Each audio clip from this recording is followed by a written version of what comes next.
What's up, everybody, and welcome back to another edition of Off Topic with Khadeem and Doug. How are you doing, buddy?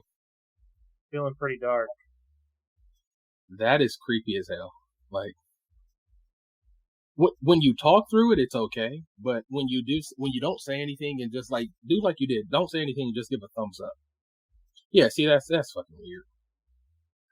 I don't like it. There we go. For our audio only listeners, I had a black mask on, just trying to get into the spooky season vibe. Khadeem, what's up, man? How you been? I'm great. Been playing a lot of Spider-Man. Yeah. Watching the Celtics be the best team in the league. How about you? Been busy, man. Just staying busy. Watched a little basketball myself last night. Excited, man. We got some good reviews from last week overall. Awesome. On the podcast. So excited to be back in here with you and looking forward to another good podcast. So after last week, we had a little bit more fan engagement or listener engagement, and we were sent a theory for you to give your thoughts on. The theory is that humans, it's a bit of a conspiracy, obviously. Humans originated on Mars, and we came to Earth and something happened that caused us to lose all of our technology. So essentially, you could think of it as we did to Mars what we're doing to Earth, making it too hot, making it unlivable, whatever. Came here to Earth, something happened, maybe an asteroid hit or something, knocks us to the Stone Age, and we have to learn everything over again. What are your thoughts? I don't like this one. It's got like Dr. Stone vibes for me.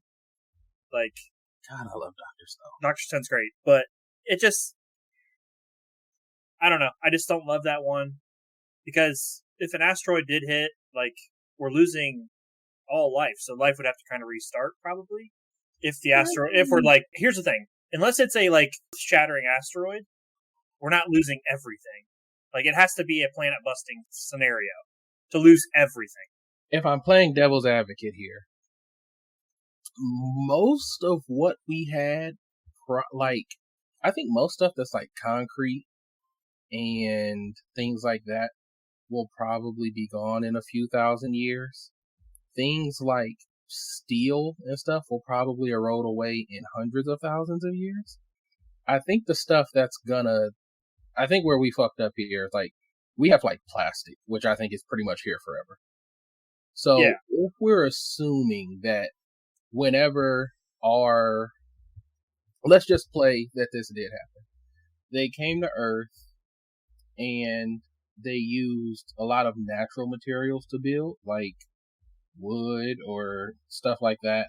Then when it hits, it's easier to believe that, and then if you have just isolated pockets of humanity in different places around the globe, we repopulate. Obviously, it didn't happen, but I think it's kind of fun to think about. Yeah, it's not bad. It's just, I guess it depends on what kind of technology you mean. Like, if you mean, fire, because at the time, fire would have been the biggest thing possible. Yeah. It depends on what kind of technology you're talking about.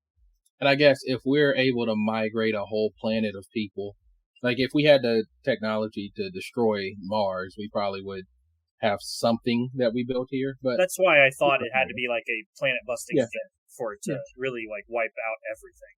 But it's a fun. We appreciate you guys sending that in. Obviously, we are open to all fan theories. Please send them to our email, our Twitter. We'll drop those in the show notes at the end of the show. Khadeem, keep us rolling. So, because this is our last show before Halloween, we're doing a slight break from conspiracy theories. And we're creepy as hell. We're doing a slight break from conspiracy theories, and we're going to do urban legends. Yes. We found a couple of fun urban legends that we thought would be pretty cool to talk about, just get into the festive theme of, as Doug says, spooky season. So, before we start, Doug, do you have a favorite urban legend? Not that comes to mind. I just remember, I associate urban legends with I Know What You Did Last Summer, for some reason. Okay. And I used to really enjoy that movie. So, I don't know why I associate urban legends with that. Maybe because he was an urban legend and then he came to fruition. Maybe that's part of the reason, but that I just, that movie just makes me think of urban legends, so that'll be mine. I'll just pick I Know What You Did Last Summer type thing. When I was young, I actually thought that crocodiles lived in New York sewers. That's a good one. I actually thought, and for some reason in my head, that was the reason they wrote the Ninja Turtles, is because crocodiles actually lived there, so they wanted to make a hero out of something so people wouldn't be afraid. Nice. So yeah, those are mine. Obviously, tell us your favorites. We've got 4 of them here. Small disclaimer. We are American, so we chose American urban legends, Yeah. That, and these are just short descriptions of them. They're obviously not in depth. So, please don't fault us for leaving out crucial information. These are just Google searches here. All right. So the first one, and this is one that I know is very popular. So this is all true. In the early 1900s in Georgia, there's a black town called Oscarville. Until in 1912, a mob drove all of the black people out and into the surrounding towns. Fast forward to the 1950s, and they constructed the Beaufort Dam. The former town of Oscarville was flooded and turned into what now stands as Lake Lanier. So whether it's by the souls of those lost in the riot or by the ones that were trapped in the Oscarville cemetery, many believe that spirits haunt Lake Lanier.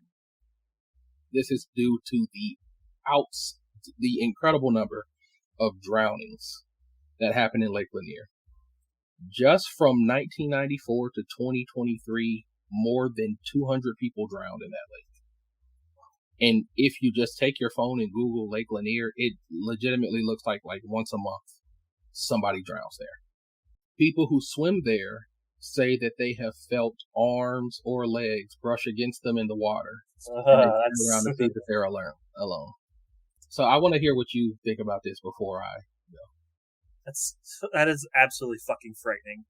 Because, here's the thing. You don't like it when a fish touches you and you know it's a fish. Mm-hmm. Could you imagine in the back of your mind knowing that a shit ton of people have died in this lake? And also, why are you swimming there? That alone is weird to me. But just the thought of something touching you that's a hand in the water, it just makes my spine tingle. I don't love it at all.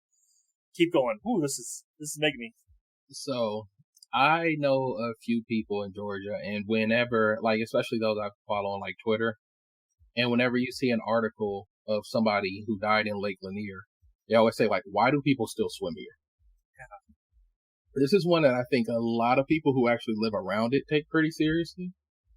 I remember in 2015, I think Julio Jones was on a ski boat or a jet ski and lost a $20,000 earring in it. And everybody in the comments said it's just not worth it to go back. A lot of people don't play around with Lake Lanier. I don't think you're really into ghosts or anything, but I know me, I'm not really into ghosts or spirits or anything, but I'm also not going to test it. Yeah. If you say a lot of people drown in there, I'm just going to avoid it. Yeah. What about you? How do you feel? I think, the numbers alone make this real to me.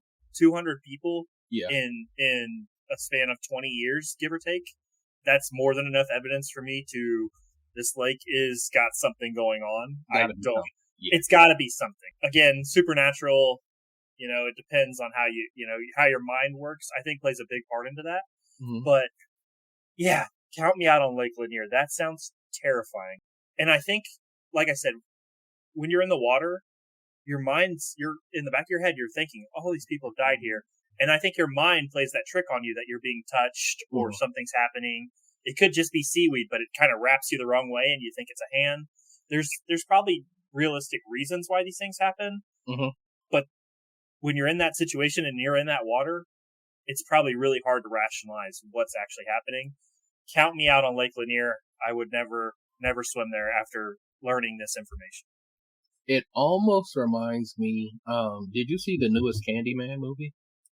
No, I was out on Candyman, 25 years ago, whenever they made when I first saw the one, I was like, Hook too much. Yeah, just it was a lot for me. Racist. In the newest Candyman movie, they basically made it. They actually added an interesting twist, and they basically made it that Candyman is the embodiment of black rage from racial injustice, and that's kind of what feeds the spirit that is Candyman. So I thought that was pretty cool. That's what reminded me kind of this with the spirits of the town who were driven out by a racial mob, things like that. Our next one also comes from the South, from Louisiana. It's a bit of a stretch, but I personally enjoyed this one.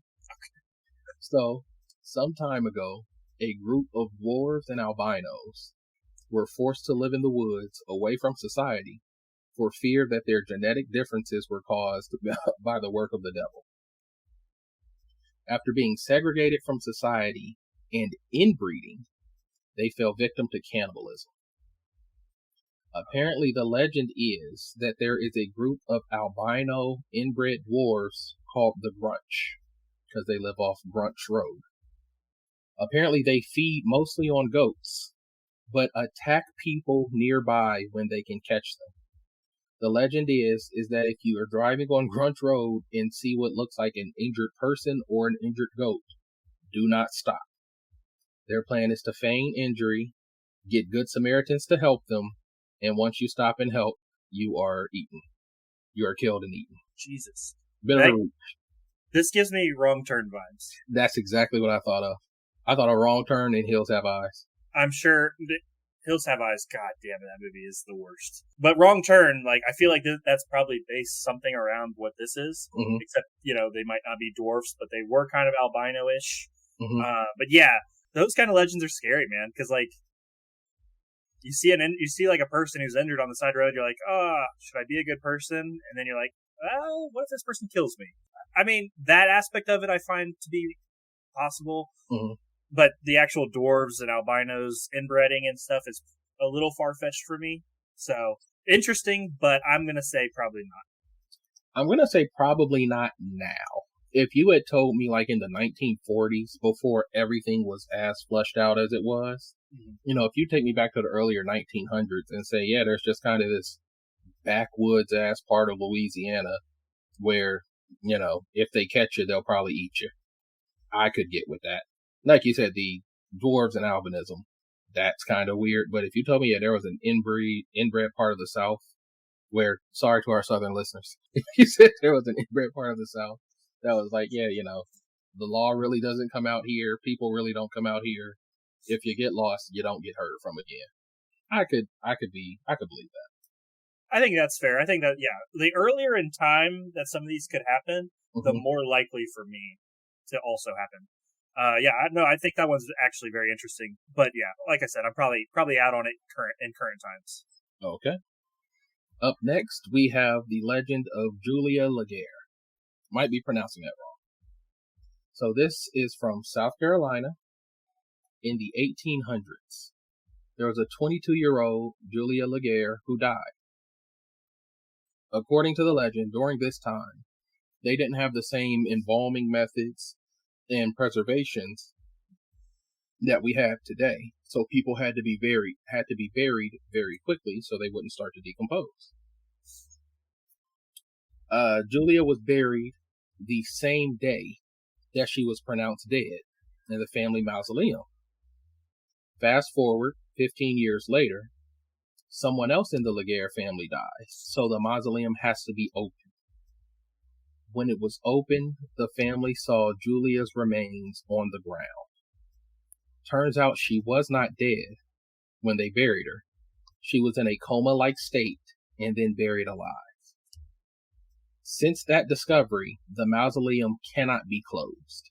It's been found with the doors open continuously. People have put new doors on it, chains, and locks. Each time when they return, they find it open.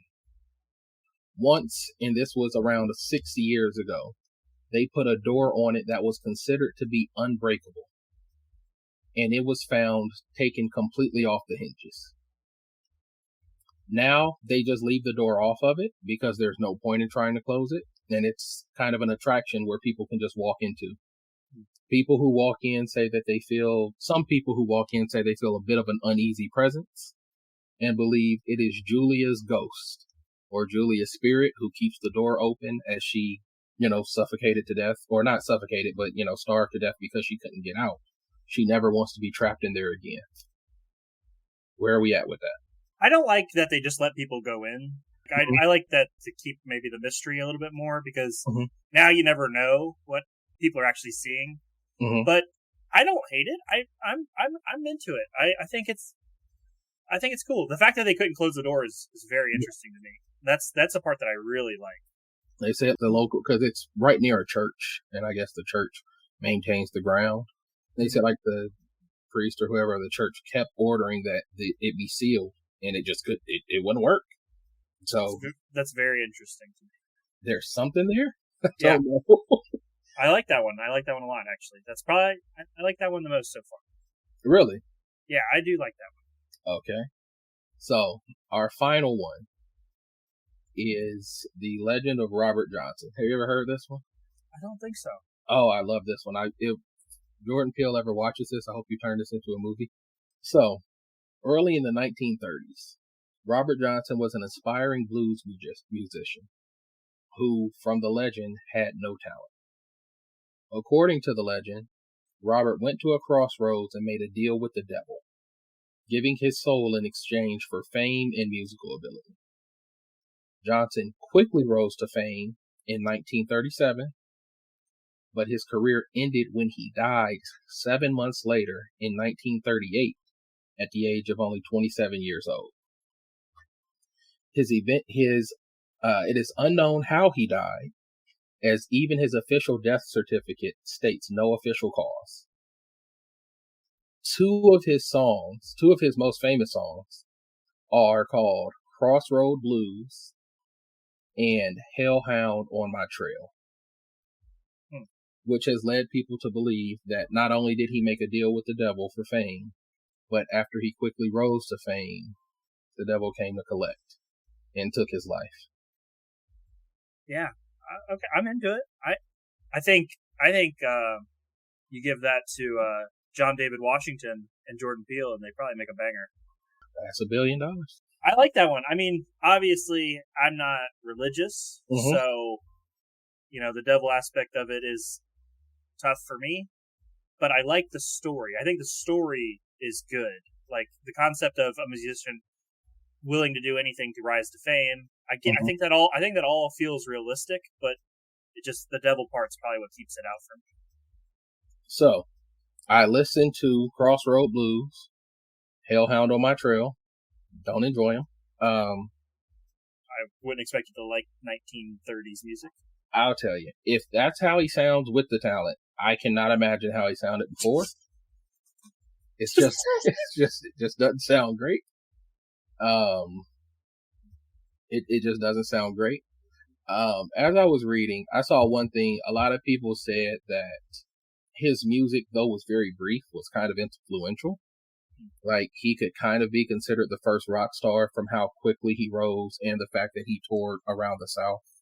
Yeah. Also, some people attribute the legend to the fact that white people discovered his music about 30 years later, and that he was, he had no presence before, came in a flash and was gone.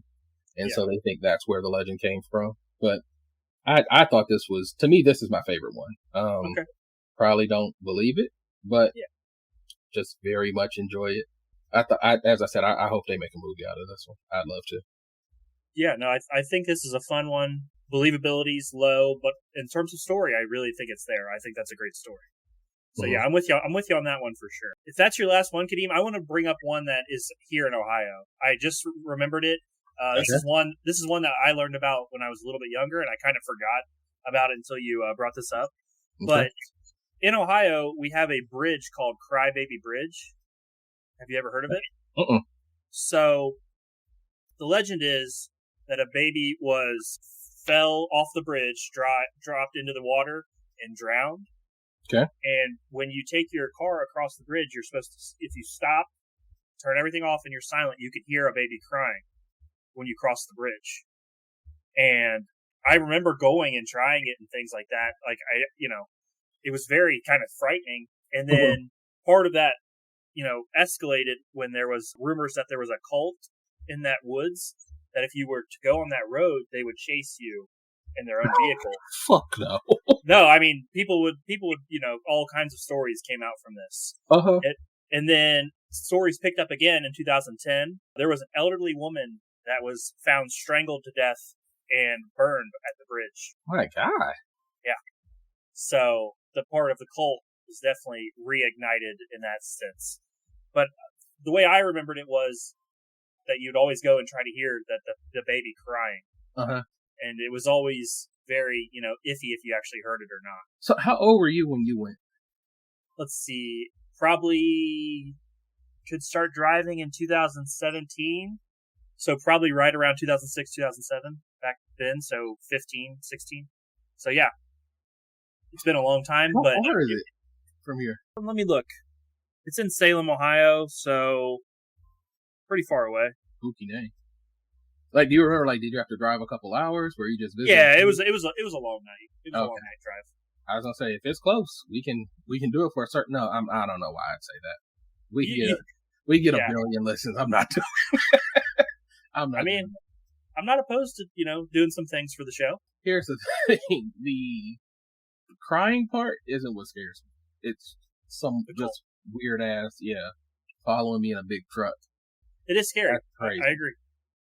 I agree. It is. I had never heard that. So yeah, that was some local or Ohio flavor for the podcast today. And so, did you hear the? I don't remember hearing it. No, but if you're quiet enough, like I said, your mind can do some things. Okay, so like, out of all like the spooky stuff, like, what scale of 1 to 10 is 1 is like absolutely not possible, 10 is very much yes. Like, how much do you believe in something like ghosts? I'll say like a 50-50, like half. Really? So I guess Mike. All right, let me ask you, since you brought this up. What do you think is happening when you have the sleep paralysis and you see something in the corner of the room? I just think you're just freaking out. Like, I have sleep paralysis issues pretty much, but like I was gonna say, I figured you do with your sleep issues. You probably have some. I have sleep paralysis issues a lot, and I just think you're freaking out. I think you're kind of in a panic state because you kind of can't move. And I think that my personal opinion is that when you look into the dark, your mind tries to construct things out of the small stuff it can see. Mm-hmm. And so, you'll see a jacket on the back of a chair and think it's an old lady hunched over or something. I mean, and that's, I think a lot of it is in your mind, and your mind creates a lot of things. But we've heard so many tales and stories and real stuff that sounds so real from people that it's hard to discredit everyone that has a ghost story. Do you think you've ever seen a ghost? No, I don't. Here's the main thing that keeps me from believing in ghosts. I just feel like if ghosts were real, they would kill living people all the time. Like, if we, like John Wayne Gacy as a ghost, I just don't know why he just wouldn't go kill every person he can, because why not? Nobody can stop him now. I think that's the main thing, is just... That's a lot more frightening than just a ghost. No, I mean, think about it. Think about it, or like think like you have like a race riot and 50 people get killed for no reason. If ghosts exist, I just feel like they're just gonna, like, you remember Lord of the Rings 3 when those ghosts hop off the ship, it just tanked the army. I just feel like you get stuff like that. That might be a little bit too logical of a way to look at ghosts, but yeah. But there are some areas where I wouldn't want to go to. If you told me, okay, 2 places I feel are, if anywhere is haunted, this would be, is like an abandoned prison or an abandoned insane asylum. I wouldn't even try it. If you told me to go to an abandoned insane asylum, I would not do it for any amount of money. That seems fair to me. That's like stuff like that. I'm not going to get with. You don't even want to risk the fact that you may not believe it, but you don't even want to risk the fact that they could be real. I don't do that. I don't believe in like demons or anything, but like, would you do a Ouija board? I don't love it. I don't know. I don't love it, so probably not. But if there's enough people around, I probably would. I don't love stuff like that. I don't like testing things. Yeah, that's what, like, you don't think it's real, but why play with it? Yeah, no, I probably out on the Ouija board. What about, now I'll tell you one that's really popular. What about skinwalkers? Are you familiar with skinwalkers? Aren't they just some kind of humanoid? Yeah, so like what people talk about as far as skinwalkers now is kind of ridiculous. Like people will see their dog looking weird or see a dog walking on two legs and be like, "Oh, it's a skinwalker," and that's not what it is. Like it comes from a Native American legend of like it was supposed to be like a priest, I believe. Like you were kind of like a dark priest and you could transform into a coyote or something like that. And I think people have taken that into like anytime they see an animal or a deer or something like that that looks weird, they're like, oh, it's a skinwalker. And I kind of hate that. But are you into the shape shifting? No. I was going to say, please say no. No. But I do think it is weird when you catch animals doing something odd. Like, I do think it is weird. There's something weird to it. I don't know what I was watching, but it was a video on YouTube, and this dog was weirdly running around the room on its 2 feet. And it was like going in and out of rooms and shit on 2 feet, and I really didn't like it. It really bothered me. That's not okay. It was really scary. I didn't love it at all. I kept scrolling. I watched enough on it. If this dog comes at the camera, I'm gonna flip out. I had to keep moving. But yeah, look up that video and tell me what you think, because that video is frightening. I don't think I benefit from that, to be honest with you. I just don't think that helps anybody. Last question. As I said, last show before Halloween. Greatest horror movie ever, in your opinion? Halloween 1. Really? That Halloween 1 is really, really good, I will admit. It's the most iconic of the slasher movies, in my opinion, so it's still my favorite. Yeah, Halloween 1, I think... You're about to say mine. It's going to piss me off. Go ahead. No, go ahead. I'll say mine. I'll say honorable mention after. Go ahead. For me, it's The Thing. That's a good one. I love The Thing. I think it's kind of like perfect. Like, even... Like, of course, there's not a bunch of CGI, but like the practical effects are good. Mm-hmm. The fact that they foreshadow it at the beginning, like, I don't think there are subtitles. At the beginning when that guy's yelling at that dog, mm-hmm. Apparently in Russian or whatever he's saying, he said, "That's not a dog, that is a thing," which is really cool. I think The Thing's, and then the whole at the end not knowing, if that's him or not. I think The Thing is an excellent. That's to me the best horror movie. I was gonna go like slightly more modern than Halloween because mm-hmm. I enjoyed. I think Scream, the first Scream, was a really solid movie. I'm more into slashers than like ghost movies, ghosts, and all that kind of horror. Like I'm more mm-hmm. into slashing because I think that's more tangible and more real. So it's like easier to. This one guy just killed 24 people in a town. I don't know why I think that's more realistic, because I guess people are just. I don't know. I prefer that kind of horror to, other horror. I agree. I do think that's better. I think what happened is horror movies kind of fell off around. Oh, dog! Do you know what horror movie scared the shit out of me? Have you ever heard When a Stranger Calls? Is that when they're at the house and the people in the masks keep coming around? No, that's called The Strangers, which also scary. Okay. When a Stranger Calls is a woman's babysitting these kids, and she keeps getting phone calls like, "Have you checked the children? Have you checked the children?" And after a while, it's starting to freak her out, so she keeps calling 911. They're like, "Okay, if he calls back, we'll trace it." And like, she calls the neighbor. You can see the neighbor's nights on, like, there's the numbers on her fridge. Like, if you need help, call the neighbor. She calls the neighbor, nobody answers, and you just see somebody walk past the window. Ugh, I hate that. And so the guy calls again, like, "Have you checked the children?" And like, she has 911 trace it. 911's like, "Ma'am, the call is coming from inside the house." And just when I was young, I had to stay home sometimes, by myself. Yeah. And that's just so fucking scary. Yeah, it is. When you're like 10 years old, that is terrifying. But I think more modern scary movies, I think The Conjuring's an excellent scary movie. I just don't like that shit. I just I don't love like The it. Conjuring. The first Conjuring movie is perfection. Yeah, I think because you can reach out and you could touch Michael Myers. Like, you could touch Jason. Yes, they're going to kill you, but you have a chance, like, you could hit Some them. type of way to fight back. I could shoot them, but I can't shoot a demon or... I remember, I don't know which, we're going off on a tangent here, but whatever. What's the ghost movies? They're really popular. They've made like 6 of them now. Paranormal Activity? Yeah, the one where the daughter walks into the ghost and thuds. Number 3. And she looks up, and you can see, like, for some reason, you can just feel how large that presence is. Yeah. And the thud that it makes when she runs into it freaked the fuck out of me. Like, and you can't touch, like, you can, obviously she touched it, but you can't hurt it. Yeah. So I feel like I go into a more realistic where I could maybe hit Michael Myers. You want a chance to fight. Get it like 3 more steps away. You know, like, I don't know. That, in my mind, that's how it works for me. That's fair. All right, and then last question. Which horror movie or villain or anything were you most scared of as a kid? Chucky. Same. I watched Chucky when I was 6 or 7 on VHS. Freaked me the fuck out. I slept in my parents' room for probably a month.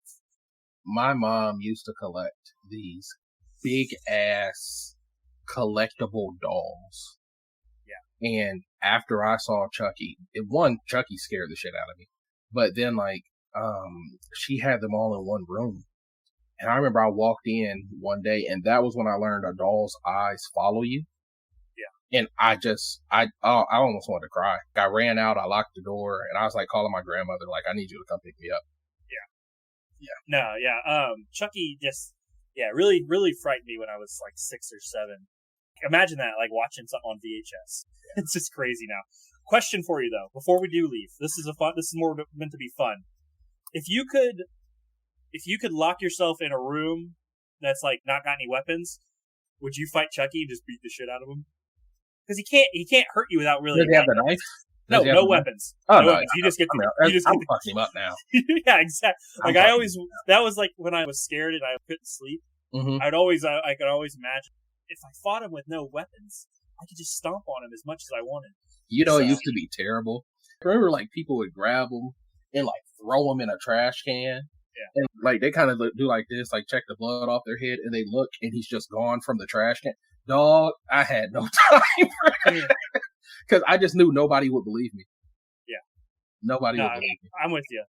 This has been a lot of fun, though. I'm glad you asked me these questions, because they really jogged some old memories. All right, so we're back next week with more conspiracies. Doug's got us on that one. Yep, can't wait. So once again, tell us any of your favorite urban legends. Did we have one we told wrong? Did we have one we should have included? What was your favorite as a kid? On TikTok, on Twitter, email, everything will be posted. Spotify, anywhere you listen to podcasts. All our info will be in our bio. Doug, anything you want to say before you get out of here? Nope. Just want to thank everybody who's been listening, helping us out. We're on Facebook now too, guys. We're gonna keep growing this, keep getting better every week. Thank you for listening. If you do listen, give us a review. 5 stars always helps. We understand if it's not 5 stars. Be honest with us, and we will see you guys next week for some more off topic. All right, y'all have a good one.